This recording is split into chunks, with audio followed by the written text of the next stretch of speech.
gentlemen. You're locked into JJ and Alex.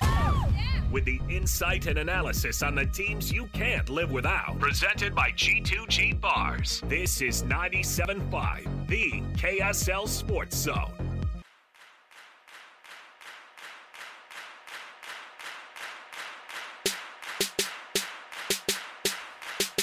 We roll into the 5 o'clock hour on this historic day in Utah sports history. JJ and Alex, Jeremiah Jensen, Stevenson Sylvester. We continue to follow this massive story. The NHL is here. We have NHL in Utah. The Utah Hockey Club will begin play this coming season. It's reality, it's real, and we could not be more excited. And we are thrilled to bring on our next guest. No one covers hockey better. The hockey world knows him well. Now we get to know him as a new NHL market. Greg Wyshynski joins us, ESPN hockey writer. Wish, welcome to the show. How you doing? Doing great. Now, let me ask you a question. Is Utah Hockey Club what we're officially going with? We just decided in the last 3 hours that we got to call it something. They're not going as you guys reported today, and as we've heard, that Ryan Smith's not going to rush this. So it looks like they're going to play a season without a mascot and all that kind of stuff. So Utah Hockey Club, just like Washington football team, sounds good to us. Well, I'll tell you a quick story. So, I'm talking to the team, the Utah people last night. For a story that'll run with me and Emily Kaplan on ESPN.com at some point. And we were talking about the fact that they weren't going to have a team mascot and logo until year 2. And I'm like, oh, that's interesting. So I said, I guess we're just going to have to go with Utah Hockey Club for the next year. And she said, where did you hear that? Real quickly. I'm like, oh, wait a second. Wait. Did I just pull the Pelican brief here? Did I just come up with something? And now it's going to actually happen. I was like, are you daft for just too much? I don't know. We'll see. There's some chatter that Ryan and Ashley Smith will give us a name tomorrow at the press conference with Gary Bettman at the Delta Center. So we'll see if that comes to fruition. But yeah, I mean, they've hired a really big branding company, Doubleday and Cartwright, to come up with the name and logo with the team. They're they're the firm that redesigned the Milwaukee Bucks, for example. Yeah. So they're going to have some pros on this thing to figure out what the logo and the name will be, but obviously taking their time with it. It makes a lot of sense. Utah Hockey Club year 1 makes a ton of sense. Will you be here tomorrow? You coming to the press conference? No, all this stuff happens at the worst time, man. It's all playoff hockey for us. I know. Getting ready for the weekend. I'm going to have to be covering stuff over the weekend. But no, I'm dying to go out there. I actually just spoke with Ryan Smith for the first time last night and really, really enjoyed the conversation. And we talked about coming out there and seeing him and seeing the facility and seeing everything else as they gear up for next season. So I plan on making my way out there at some point during the off season. Well, we can't wait to have you out here. It's going to be a blast. We're so fired up here. The community is just so excited about this. I mean, it's not every day, Greg, you get a Big Four sports franchise to come to your market fresh and new. And I understand why we'd want to wait for that brand. You don't want to mess this up. You want to get it right. And I know Ryan Smith wants to get every detail correct. You reported on this sale. What is it about this sale? Because it seems very unique. Have you ever seen anything in the NHL like this? No, never. And in fact, not even anywhere in sports. I mean, I said to Ryan Smith last night when I was talking to him, I'm like, look, I'm not one who does a lot of $1.2 billion deals, but don't you got to talk to the person you're buying from at some point to actually facilitate this thing? He's going to like and this he told me.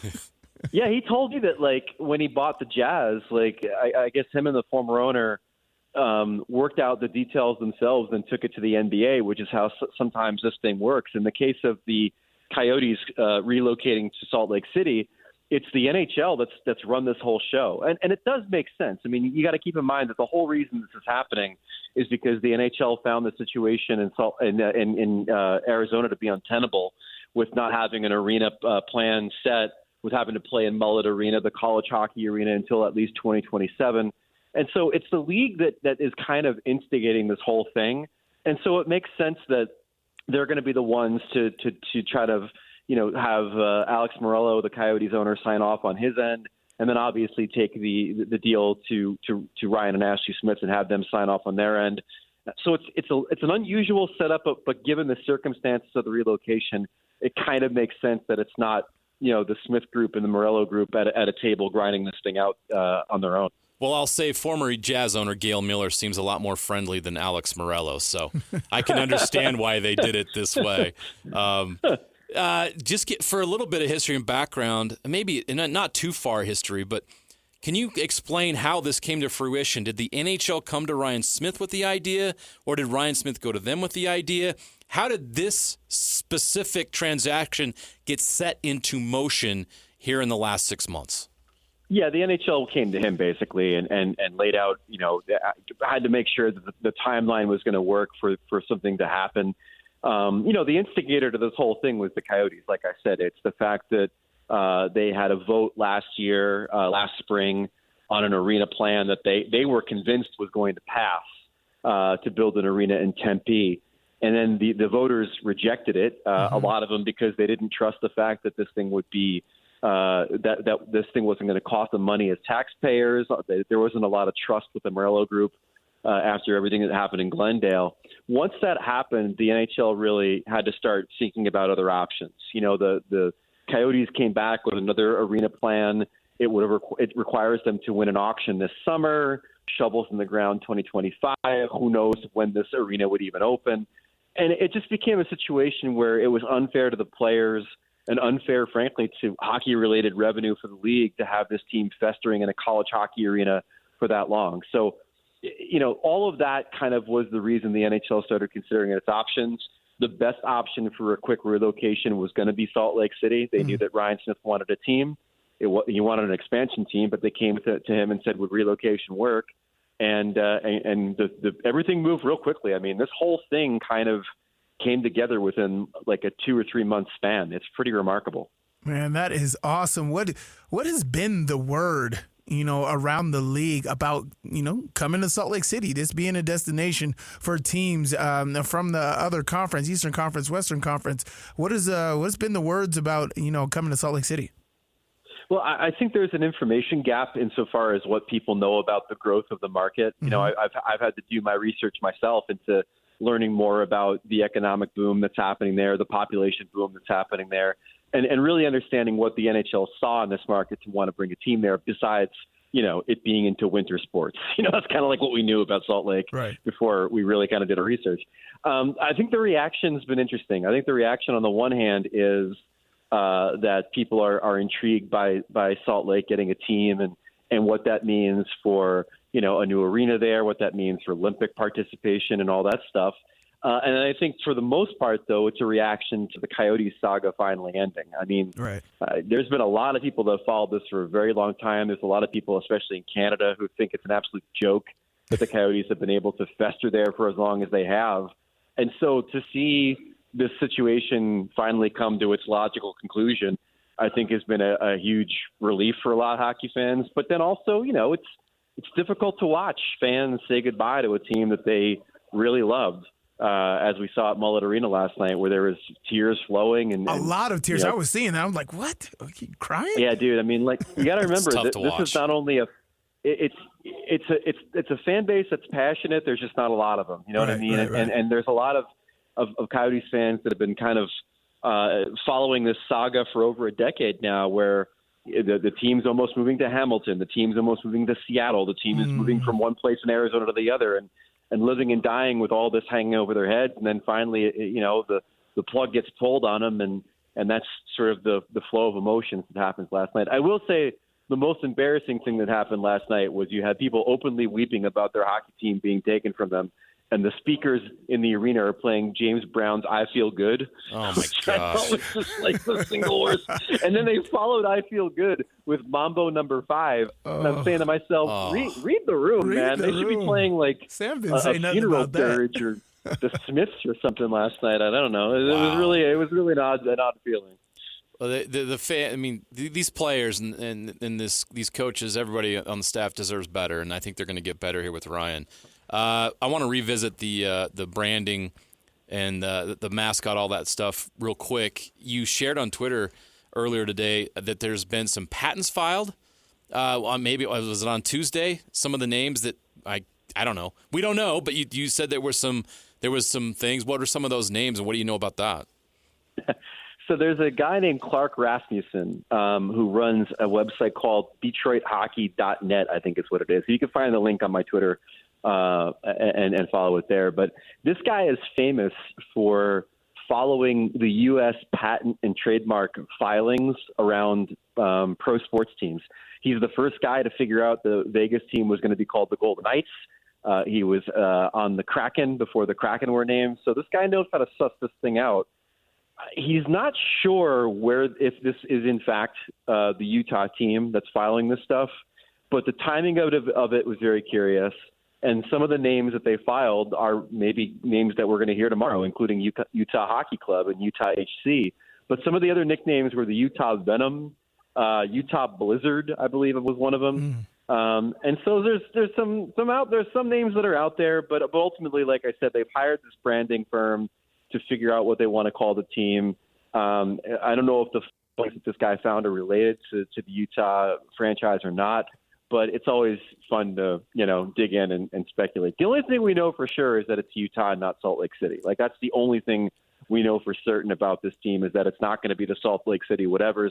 It's going to be the Utah whatevers when they finally name it next year. Right. That is a strange hobby, but we appreciate his work. Oh, yeah. It gets us closer to understanding what we want. What was your experience with the Golden Knights expansion, right? I played in Pittsburgh, and I went back and visited Pittsburgh kind of around the time that the Golden Knights got signed up. They brought their new team there, and there was all sorts of shirts around Pittsburgh saying Vegas was built by Pittsburgh.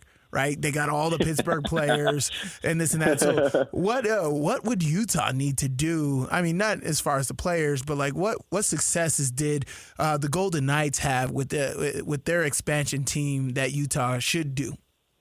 We'll get to the players thing in a moment because I think it's kind of interesting. But as far as like the sensation that the Knights were. Mm-hmm. They've set the template, man, for what you need to really energize the market. Right. The in-arena experience, the pregame experience, the show that they put on has reset the template. When the Kraken were born in Seattle, they hired all of Vegas's pregame entertainment people to kind of do the same thing in their arena. So when it comes to that, when it comes to the jerseys, the branding, everything, they're a great template to follow as far as how to really energize a market quickly. Now, the thing that we haven't really talked about is the fact this isn't a traditional expansion team. Right. That they're getting a bunch of players from the Coyotes. They're getting a bunch of draft picks from the Coyotes. They're getting the Coyotes hockey operations department and their entire farm system. And if you're watching that game last night, you're seeing a bunch of guys that are really young, Dylan Guenther, Logan Cooley, that are really, really good hockey players and super young. And you're saying to yourself, this is really intriguing. Like there are a lot of teams that move that it takes a few years for them to get back to being at contender status because maybe they've been stripped down to nothing because they knew the team was going to move. And then obviously with expansion teams, you have teams like Vegas that play for the Cup in their first season. And you have teams like Seattle that have missed the playoffs in 2 of the 3 seasons they've existed. I think the Utah team is really set up for success. I think that they've got a ton of young talent on that team and in that system. They've got a huge amount of draft capital they can use to draft or trade.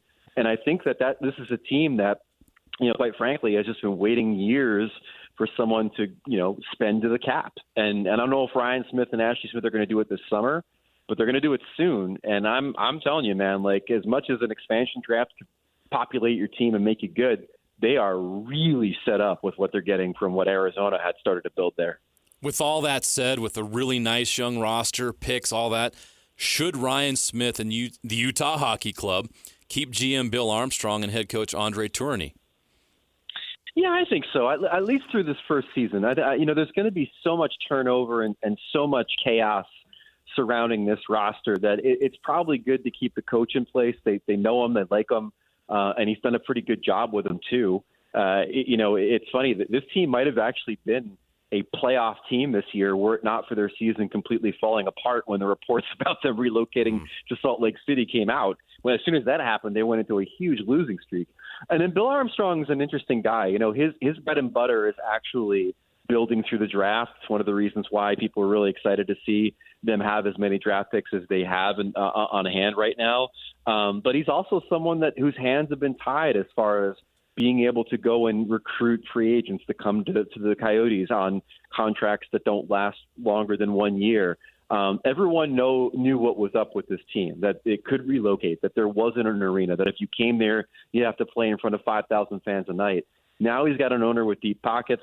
Now he's got an actual arena where the team's going to play. So I'm really excited to see what happens with him having some resources and assets to play with insofar as how he builds a team beyond the draft. I saw you guys posted a top 50 NHL player ranking on the website today, and I went through it. I didn't see any Coyotes players, well, which is that was a gimmick for the playoffs. That's only playoff players. Oh, okay. So I'm sorry. You're of fine course, on you that, didn't see any. But I'll still ask this question. Yeah, go ahead.